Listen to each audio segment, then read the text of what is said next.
Uma vitória importante do Palmeiras para cima do Corinthians. Se o Palmeiras não vence, o Flamengo venceu, a situação já ia ficar um pouco meio complicada.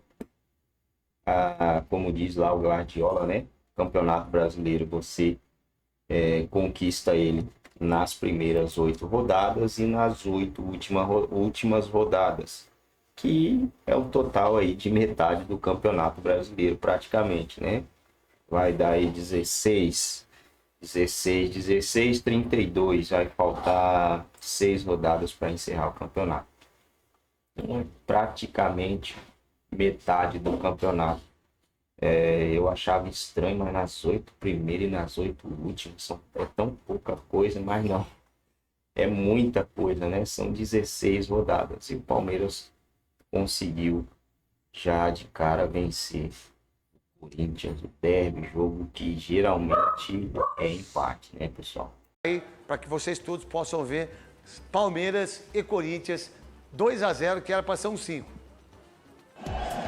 2025 é o ano dos derbys e até esse sábado não era o ano do Verdão.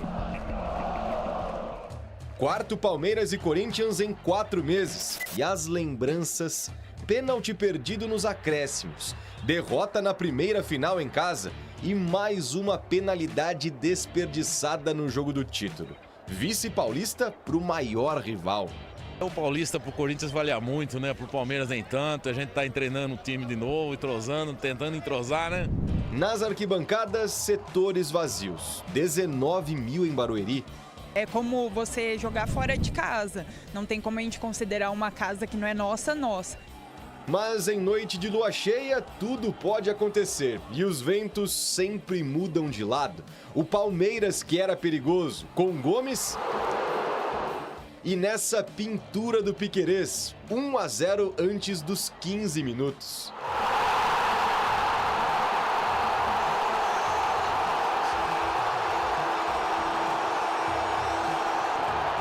Clima de final, Felipe Anderson acertou a trave. E em mais uma bomba de fora, dessa vez outro uruguaio explodiu a arena. Emiliano Martínez, 2-0 Verdão. Un gol seguramente no voy a esquecer nunca. Meu primeiro gol com Palmeiras em um derby. Estou muito feliz por isso.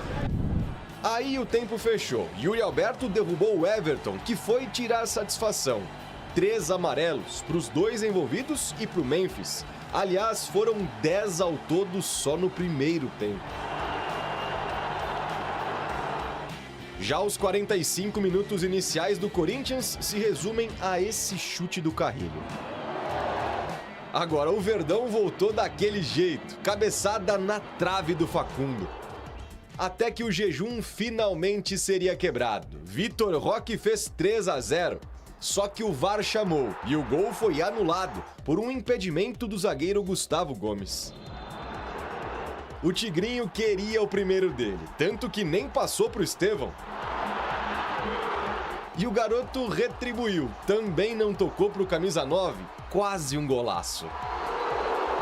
Abel sentia o bom momento e chamou Paulinho para estrear. O camisa 10, inclusive, teve a chance de marcar. E com o passar do tempo, os gritos eram inevitáveis.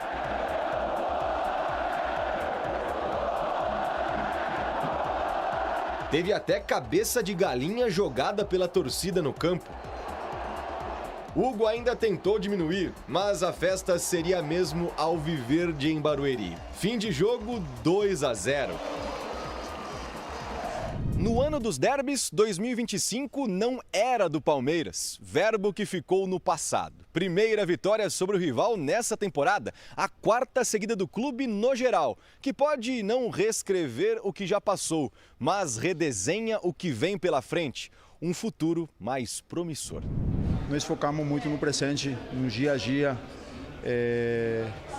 aprender do passado e melhorar no presente e preparar o futuro também da melhor maneira. O resultado acaba por ser muito curto para aquilo que foi a produção da nossa equipa. Devíamos e poderíamos ter feito mais 2 ou 3 golos. Fico contente quando ganho e fico quando perco. Isso eu não vou mudar.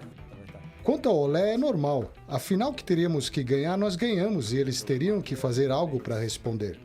É difícil, mas vamos ter uma revanche. A torcida queria fazer algo para provocar, porque o último campeão paulista somos nós. Porque o último campeão paulista somos nós. Rivalidade, olé e muita provocação. O derby segue vivo e dessa vez pendeu pro lado alviverde da força. Vamos lá então, só para vocês todos aqui os resultados. Juventude 2, Ceará 1. Juventude bem pra caramba. Red Bull Bragantino 1, Botafogo 0. Gol do Sacha. Palmeiras 2, Corinthians 0. Vasco 3, Sport 1. Como o Sport está sendo prejudicado pela arbitragem. Você viu o lance, Godoy? Vi. O que você pode falar? Falta, né, Godoy? Falta. Pô, tá certo. E o cara foi no VAR. Então, mas aí é que tá o detalhe, cara. Como que você tem... É que aí entra o detalhe que salva todo mundo, né? O raio da tal de interpretação. Tá. Então, se você interpreta de um jeito, eu interpreto de outro. Pô, coloca a mão na cara do no cara. Rosto, tira o porra, empurra. Empurra. Isso não é falta? Então, o que é falta? É porque o impacto não foi suficiente para derrubar o jogador. Tá bom, o impacto não foi suficiente. Eu não tenho que me preocupar com a reação de quem está sofrendo a falta. Eu tenho que me preocupar com a ação de quem está cometendo a falta. Porque aquilo lá é pênalti. Se fosse para o atacante...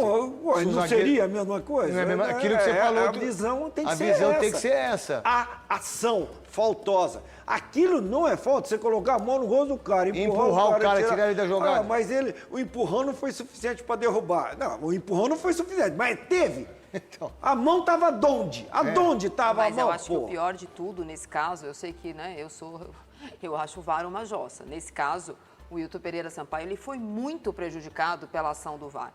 Porque ao ser chamado para rever o lance, se houve ou não falta do Verratti no defensor do Sport, o VAR, antes dele assistir ao lance, o que é completamente contrário ao protocolo, o Oscar Roberto Godoy está aqui para avisar, ele fala o seguinte: antes dele chegar no monitor, a falta é no quadril. Se tiver falta, é no quadril. Não tem nada em cima. E a imagem que passam para ele assistir é só a imagem de costas, em que eventualmente tem um tranco nos dois quadrinhos e ele decide que aquilo não é o suficiente. Ninguém fala da mão, de que em cima não tem falta nenhuma. Vamos lá. Bahia 1, Mirassol 1, Grêmio 0. Grêmio 0.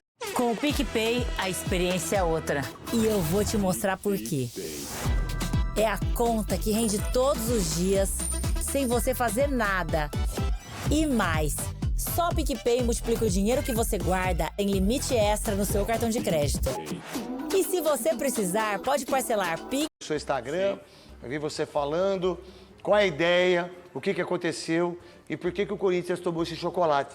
Bom, 2-0 foi pouco, o Palmeiras criou muito mais, não precisa nem dizer isso, 2 bolas na trave, muitas críticas em relação ao Donelli. Do quê? Eu acho que no segundo lance... Não, porque tem gente que acha que ele falhou nos dois. Eu sei que as pessoas... Eu não acho que ele tenha falhado. Sabe por que as pessoas vão falar isso? Porque as pessoas já não têm uma certa visão em cima do menino. Boa vontade. Não tem boa vontade, não fala das defesas que ele fez e as 2 bolas não eram defensáveis. As 2 bolas, o Hugo também tomaria o gol. Pra mim. É que fica aí a visão do Hugo, né? Aí se o Hugo tivesse, ele pegaria. Se o Hugo for mais comprido. Mas você viu a bola que o Piquerez deu, ele meteu de chapa, a outra também, mas sem condição nenhuma, o menino não teve culpa nenhuma. O que eu falei no meu comentário ontem, repito aqui, Netão. Pra mim, né? Não, mas a gente concorda com isso. Eu tô falando que pessoas acham que ele falou. A internet, né? Eu acho que a gente precisa. Quanto mais fizer isso, mais like tem, né? Fala a verdade, irmão. Não fala pra ter like, porra. Fala a verdade, pô. A bola foi no canto, do lado esquerdo. Por que ninguém marcou? Por que a bola saiu errada chutando pra cima e o Carrilho não marcou? Porque ninguém fala isso. É isso. Por que ninguém fala isso? Porque ninguém fala do segundo gol, que a bola vem e não tem ninguém na marcação. Ninguém fala isso, aí vai falar do menino, que é fácil falar do Matheus Donelli. Ele não falhou em nenhum dos gols, pra mim. O lance do primeiro gol, ele faz uma defesaça na tentativa do Gomes, aí bate escanteio. E aí o Carrillo vai disputar a bola com o Piquerez e perde. Aí eu vi muito mais mérito do Piquerez no chute do que outra coisa. E no lance do Emiliano Martinez, Neto, sozinho o Emiliano Martinez. Ó, sozinho, sozinho para marcar o segundo gol. É claro que se você puder escolher, e qualquer corintiano vai fazer isso, é melhor escolher o Hugo Souza ao Donelli. Mas a pressão em cima do garoto mas você não pode julgar o gol, vocês aí. Vocês não podem julgar o gol pelo Hugo. Dá uma olhada na curva da bola, rapaz. Onde ele meteu a bola, cara? Piquerez, que chutaço. Tá de brincadeira, foi um golaço do Piquerez. Um golaço, o menino não tinha... Ele não tem a mão do Hugo. Ah, mas ele tinha que ter esticado, ele esticou tudo. Eu penso assim, Marília Ruiz... Não, concordo em relação a isso, acho que foi um jogo perfeito do Palmeiras, o melhor jogo do Palmeiras na temporada. Um Palmeiras que foi escalado de forma diferente, né? Essa escalação com o Fux na lateral direita, mas que tem uma variação tática durante a partida, funcionou. Acho que funcionou também o Felipe Anderson no lugar dele. Por incrível que pareça, eventualmente a saída do Veiga deu ao Felipe Anderson a chance de jogar na posição que é dele, com o Estevão mais centralizado, os dois mais próximos, com 2 atacantes. Eu acho que o Palmeiras foi taticamente melhor, teve mais vontade. Os caras tiveram, acho que 8 cartões? 8 cartões, 7 e 1 do Abel. Foi 6 ou 7. O Abel tomou de novo. Só que, uma coisa, desculpa, Marília. Uma coisa que eu vi do time do Palmeiras, os caras entraram com a faca nos dentes e falaram assim, ó, meu irmão, primeira bola, porrada. Segunda bola, porrada. Terceira bola, porrada. Quarta bola, porrada. Perdeu a bola. Pum. O Corinthians achando que estava jogando. Um amistoso. Não é assim, né? Dá. Ainda mais no seu aniversário. Pois acabou com o meu... Já não estava bom, piorou muito. O Corinthians é um jogo muito ruim e isso, à parte, eu acho que dá para valorizar o que o Palmeiras fez, que é diferente do que ele tinha feito em todos os jogos, inclusive nos jogos de Libertadores, em que tem até agora o único time brasileiro que ganhou as 2 partidas. O Corinthians tem problemas claros quando não tem o seu time titular. O Neto falou sobre o time do Corinthians ser bom, os 11 titulares. E ainda assim com algumas questões em relação aos zagueiros. O Corinthians não é só sem o Hugo, é o Corinthians sem o Hugo. Sem o Anrileri, na lateral esquerda, que foi um achado. Esse rapaz foi um achado. Foi um achado. Porque, olha só que eu falei na Rádio Craque Neto. Eu coloco o Matheus Bidu, certo? Eu perco o jogo no primeiro tempo. Aí eu coloco o Hugo, então eu não sei quem é quem. Então, mas sabe, é difícil você tirar a lateral esquerdo, né? É difícil você tirar a lateral. Aí eu perco o jogo, então, peraí, vou tirar o lateral. E botou outro lateral. E ainda continua a mesma coisa. Mas aí o Ramon e o Ramonzinho, eles têm na experiência curta deles de Corinthians, mas já, né, no Campeonato Brasileiro, 10 meses no clube já é muita coisa, no caso deles 9. O ano passado, quando não tinham ainda o Anrileri, e ainda assim a deficiência do Corinthians na lateral esquerda é uma coisa que já dura há anos, o que eles fizeram em muitos jogos, inclusive contra o Palmeiras? 3 zagueiros. Então, ontem, quando não tem o meia, mas vai ter uma dificuldade de se defender fora de casa, e o Bidu não é o cara que vai marcar pelo lado esquerdo, e o Hugo muito menos, o Corinthians errou de partida, mesmo tendo desfalques, eu sei que o Emiliano falou sobre isso na coletiva, então, mas o Corinthians errou na escalação. Eu às vezes analiso e eu acho que o Carrillo, que tem sido o melhor jogador do Corinthians, teve um jogo muito ruim. Mas não é só isso, o Corinthians foi mal escalado. Eu comento assim, eu não sou comentarista tático. Eu não sou igual os caras, olha, porque... E respeito todos vocês, viu, gente? Acadêmico. Eu respeito isso, assim, ó. Mateuzinho jogou bem? Não. Kaká jogou bem? Não. André Ramalho jogou bem? Não. Matheus Bidu jogou bem? Não. É culpa do Donelli. Hugo jogou bem? Não. Ranieri jogou bem? Não. Carrillo jogou bem? Não. 7 jogadores. Só um minuto. O Roberto jogou bem? Não. Recebeu a bola? Não. Então, eu sou comentarista disso. Eu não sou comentarista. Olha, mas o esquema de... E respeito, tá tudo bem. Se 7 jogadores não jogaram bem, alguma coisa tá errada. E se eu entro com 3 volantes? Quase 4. Quase 4. Aí, quase 4 volantes. E aí eu retorno para um só, que é o Breno Bidon, que não é volante. Então, as coisas não andaram bem. E o Palmeiras aproveitou de uma maneira muito eficiente. Oscar Roberto Godoy. Então, você cita esse seu... É isso aí, galera. Mais um vídeo, mais uma vitória do Palmeiras. Campeonato Brasileiro, a rodada se encerrou. Fim da terceira rodada do Brasileirão. A gente tem apenas 2 times com 7 pontos. Somente Flamengo e Palmeiras. Campeonato bem atípico, bem fora mesmo do normal, né? Onde apenas um time, quer dizer, onde nenhum time, né, conseguiu 3 vitórias seguidas, quando na verdade é algo meio que normal aí, né? A gente ter aí pelo menos 2 a 3 times vencendo as 2, 3 primeiras partidas. Apenas Flamengo e Palmeiras e não venceram as primeiras, né? Flamengo e Palmeiras foram vencer aí as 2 últimas. Flamengo, não, eles empataram a primeira partida, né?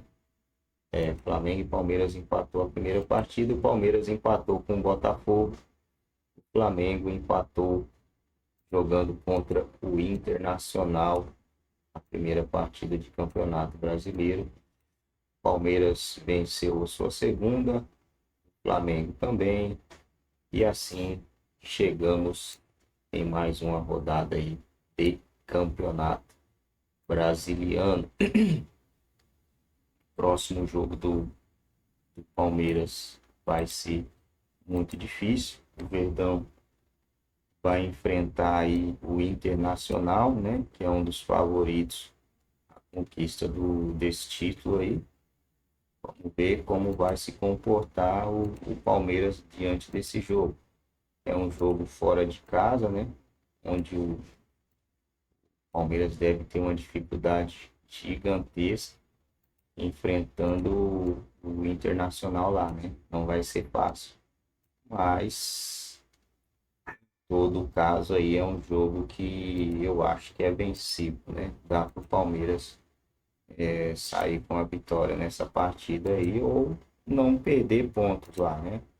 Não perder pontos lá seria algo muito importante também, tendo em vista que são 2 postulantes ao título. O Palmeiras já enfrentou um dos postulantes, que é o Botafogo. Eu não acho, né? Mas a imprensa colocou o Botafogo como um dos postulantes em casa e o Palmeiras acabou não conseguindo a vitória, né? Na verdade, o Botafogo mereceu vencer aquele jogo.